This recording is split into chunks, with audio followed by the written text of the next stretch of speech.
للہ وکفیٰ وسلام علی عبادہ الذین اصطفیٰ اما بعد اعوذ باللہ من الشیطان الرجیم بسم اللہ الرحمن الرحیم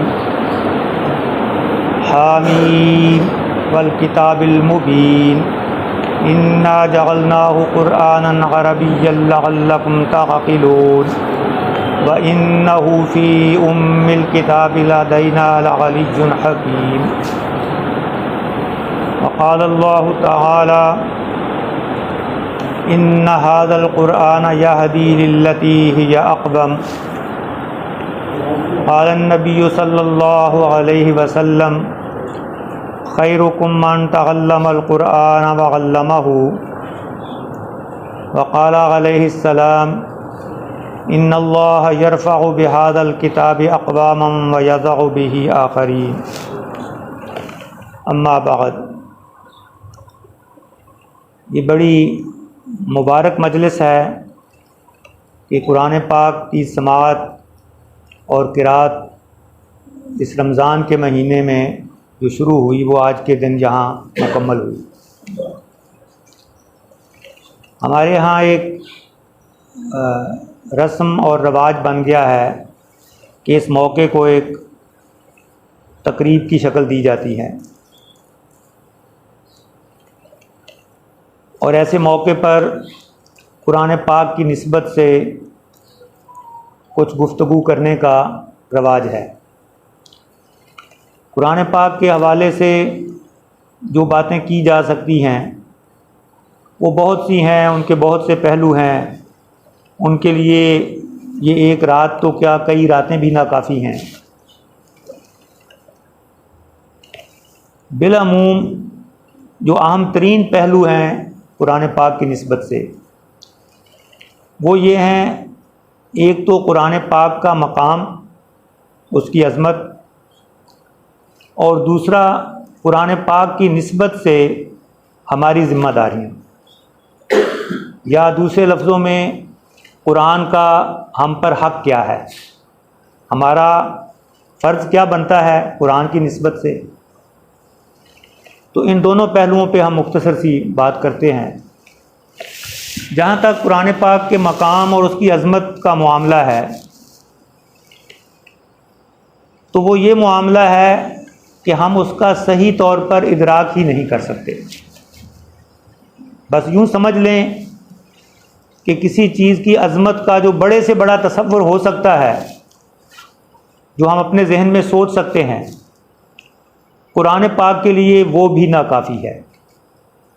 ہمارے ذہن وہاں تک پہنچ ہی نہیں سکتے۔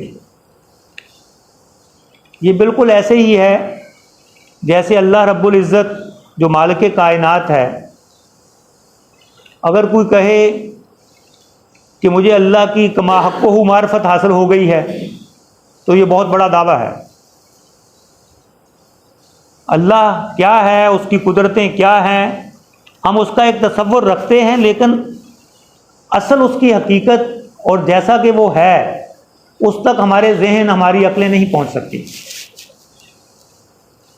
تو بس یہ سمجھ لیں کہ یہ اسی ذات پاک کا کلام ہے۔ جو اللہ کا مقام ہے تمام مخلوقات میں، وہی مقام اس کے کلام کا ہے باقی تمام کلاموں میں۔ چنانچہ اسی بات کو نبی اکرم صلی اللہ علیہ وسلم نے واضح فرمایا کہ فضل و کلام اللہ علی سائر الکلام کا فضل اللہ علی خلقہ۔ اللہ کے کلام کی فضیلت اور برتری تمام کلاموں پر وہ ایسے ہی ہے جیسے اللہ کی فضیلت اس کی مخلوق پر۔ تو کوئی نسبت ہی نہیں بنتی، ایک طرف مخلوق اور ایک طرف خالق۔ تو جو خالق کو اپنی مخلوق پر فضیلت اور فوقیت اور برتری حاصل ہے، وہی اللہ کے کلام کو تمام کلاموں پر حاصل ہے۔ دنیا میں جتنی بولیاں بولی جاتی ہیں، جتنی باتیں کی جاتی ہیں، جتنی لوگ تقریریں کرتے ہیں، خطبے دیتے ہیں، جو کچھ کتابوں میں لکھا ہے، اس میں سے بہترین چیز آپ مقابلے پر لے آئیں تو قرآن کے مقابلے میں اس کی حیثیت کچھ بھی نہیں۔ آپ جانتے ہیں کہ دنیا میں ایسے لوگ بھی ہیں کہ جو اپنے بولنے کی قیمت منٹوں کے لحاظ سے لیتے ہیں۔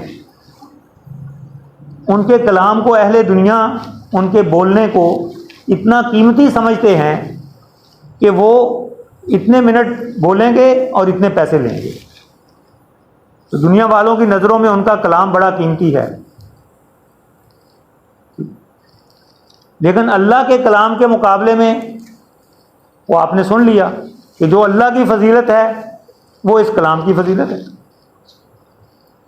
اور اللہ کا کلام وہ جگہ جگہ پہ سنایا جا رہا ہے، پڑھا جا رہا ہے، اس کے الفاظ بھی پڑھے جا رہے ہیں، اس کے معانی بھی بتائے جا رہے ہیں، اس کی تشریحات بھی بتائی جا رہی ہیں، اور جو سننے والے ہیں ان سے کوئی معاوضہ نہیں لیا جا رہا، اس لیے کہ اس کا معاوضہ کوئی دے سکتا ہی نہیں۔ یہ اتنا اونچے درجے کا کلام ہے۔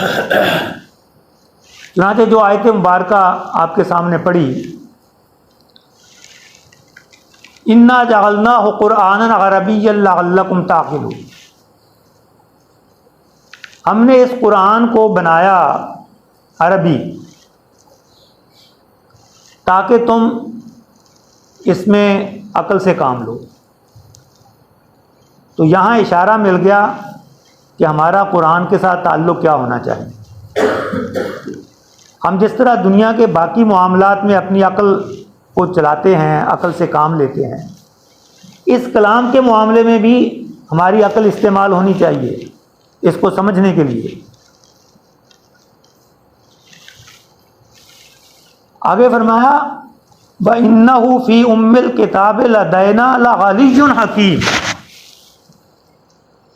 تمہارے پاس جو کلام اللہ کا پہنچا ہے اس کو عربی زبان کا قالب دے کر بھیجا گیا ہے، اس لیے کہ رسول اللہ صلی اللہ علیہ وسلم کی زبان عربی تھی، جو پہلے مخاطب تھے ان کی زبان عربی تھی، لیکن اللہ کے ہاں اس کو یوں بیان کیا گیا کہ یہ ہمارے پاس محفوظ ہے فی ام الکتاب۔ وہ ام الکتاب کیا ہے؟ وہ لوح محفوظ ہے، وہ کیا ہے؟ ہم پوری طرح اس کا ادراک نہیں کر سکتے۔ پھر فرمایا لعلی حکیم،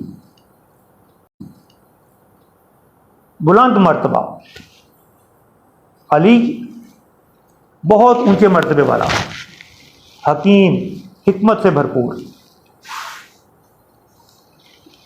یہ ہے قرآن پاک کا مقام۔ ہم اس کو صحیح طرح سمجھ سکتے ہی نہیں۔ اگر ہم اس کو سمجھ جائیں تو جو اس کو سن کے ہماری حالت ہوتی ہے وہ ایسی حالت نہ ہو۔ اہل ایمان کے بارے میں قرآن پاک میں یہ بیان ہے کہ ان کے جسم کانپ جاتے ہیں، ان کے دل نرم پڑ جاتے ہیں اس کلام کو سن کے۔ تو ہم پہ کوئی ایسی حالت طاری ہوئی؟ پورا مہینہ ہم نے سن لیا۔ کتنے لوگ ہیں جو یہ کہہ سکتے ہیں کہ ان پر اس کلام کو سن پر کوئی ایسی حالت طاری ہوئی ہے؟ اور خود قرآن پاک میں یہ بیان کر دیا گیا لو انزلنا هذا القرآن على جبل لرأيته خاشعا متصدعا من خشية الله وتلك الأمثال نضربها للناس لعلهم يتفكرون۔ ہم اس کتاب کو، اس قرآن کو اگر پہاڑ پر اتار دیتے تو تم دیکھتے کہ وہ کانپ رہا ہے، خوف سے ریزہ ریزہ ہو گیا ہے۔ اور یہ صرف ایک مثال دی ہے تم کو، اس سے بھی پورا تصور نہیں کر سکتے تم، صرف ایک مثال ہے سمجھانے کے لیے تاکہ لوگ اس میں غور و فکر کریں۔ تو وہ کلام، وہ قرآن کہ جس سے پہاڑ بھی ریزہ ریزہ ہو جائیں، ہم کتنے سخت دل ہیں کہ ہم پہ کچھ بھی نہیں ہوتا، دوسرا پہلو قرآن پاک کی نسبت سے کہ ہماری ذمہ داری کیا ہے، ہمارا اس کے ساتھ تعلق کیا ہونا چاہیے، کیا ہے اور کیا ہونا چاہیے۔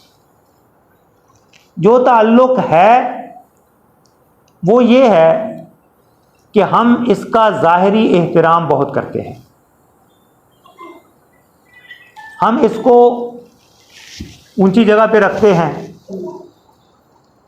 ہم اس کو پاک کپڑے میں لپیٹ کر رکھتے ہیں، ناپاکی کی حالت میں ہاتھ نہیں لگاتے اس کو،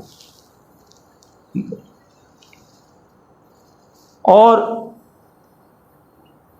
کوئی بہت اہم بات کرنی ہو، اہم فیصلہ کرنا ہو تو اسے درمیان میں لے آتے ہیں قول و قسم کے لیے۔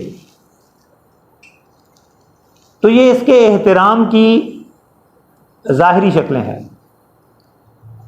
اس اعتبار سے ہمارے دلوں میں قرآن پاک کا بہت احترام ہے۔ یہ اسی احترام کا ایک اظہار ہے کہ آپ سب لوگ یہاں بیٹھے ہیں، کہ قرآن پاک کی تلاوت ختم ہوئی ہے تو اس پہ اللہ کا شکر ادا کرنے کے لیے سارے اکٹھے ہیں۔ لیکن ہونا کیا چاہیے؟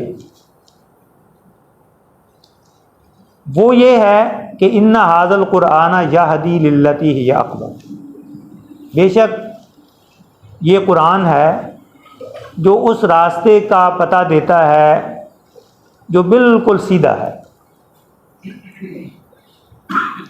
تو قرآن پاک خود اپنا تعارف جو کراتا ہے وہ یہ ہے کہ یہ تمہارے لیے راہ ہدایت ہے، یہ تمہیں راستہ بتانے کے لیے آیا ہے۔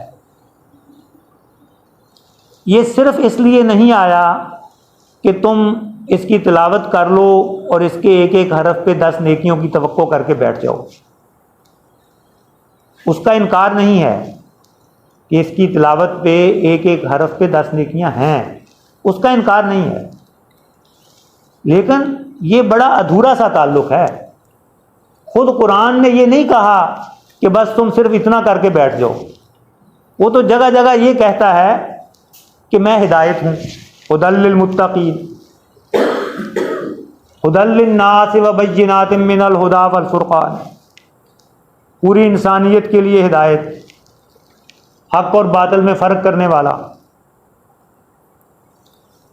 تو اگر ہم ظاہری احترام تو بہت کرتے رہیں، لیکن جہاں قرآن کے کسی فیصلے پر، کسی حکم پر عمل کرنے کی باری آئے، وہاں ہم کسی اور چیز کو اپنا رہنما بنا لیں، اپنی خواہش پر عمل کریں، معاشرے کے کسی رسم اور رواج پر عمل کریں، بزرگ جو ہمارے جو کرتے چلے آئے ہیں اس پر عمل کریں، تو پھر قرآن کا حقیقی احترام نہیں ہے ہمارے دلوں میں، یہ صرف ظاہری احترام ہے۔ یہ بالکل وہی بات ہے کہ ابا جان مجھے آپ سے بہت محبت ہے، آپ میرے لیے بہت کچھ ہیں، میرا سب کچھ آپ ہیں، لیکن ابا جان کہیں کہ بیٹا وہ آدمی غلط آدمی ہے، اس کے ساتھ اتنا بیٹھنا چھوڑ دو، تو پھر ہم کہیں کہ ابا جان یہ میرا ذاتی معاملہ ہے، اس میں آپ کیوں دخل دیتے ہیں؟ تو کیا ایسے آدمی کے دل میں اپنے والد کا احترام ہے؟ وہ اس کی ایک ظاہری شکل ہے۔ بس افسوس کی بات ہے کہ ہمارا کچھ ایسا ہی معاملہ قرآن پاک کے ساتھ چل رہا ہے کہ بہت سے معاملات میں جہاں قرآن کے واضح احکام موجود ہیں، وہاں ہم پیچھے ہٹ جاتے ہیں، اپنا کوئی مفاد دیکھ لیتے ہیں، لوگ کیا کہیں گے، دنیا کیا کہے گی، وہاں پہ بہت سی چیزیں آڑے آ جاتی ہیں۔ مثلا قرآن پاک میں سب سے زیادہ تفصیل کے ساتھ جو احکام بیان ہوئے ہیں وہ وراثت کے احکام ہیں۔ آپ معاشرے میں ڈھونڈ لیں کہ کتنے گھروں میں ان احکام پہ صحیح عمل ہوتا ہے، کتنے گھروں میں میراث تقسیم ہوتی ہے تو عورتوں کو، بہنوں کو پورا پورا حصہ دیا جاتا ہے، حالانکہ میراث کے احکام بیان کر کے فرمایا یہ اللہ کی حدود ہیں، ومن یعص اللہ فإن لہ نار جہنم خالدا فیہا، جو اس سے ہٹے گا، اس کی نافرمانی کرے گا، اس کے لیے جہنم کی آگ کی وعید ہے۔ لیکن ہمیں اپنا مفاد عزیز ہوتا ہے۔ تو یہ مبارک مجلسیں ہر چند کہ ان کی شریعت میں اس طرح کی کوئی حیثیت نہیں ہے کہ یہ تقریب منعقد نہ کی جائے تو کوئی دین میں کمی رہ جائے گی۔ مثلا آج ختم قرآن ہوا، معمول کے مطابق لوگ اس کے بعد دعا کر کے چلے جاتے، کوئی تقریب نہ ہوتی، تو آپ کے دین میں کوئی کمی نہیں تھی، یہ دین کا کوئی جزو لازم نہیں ہے۔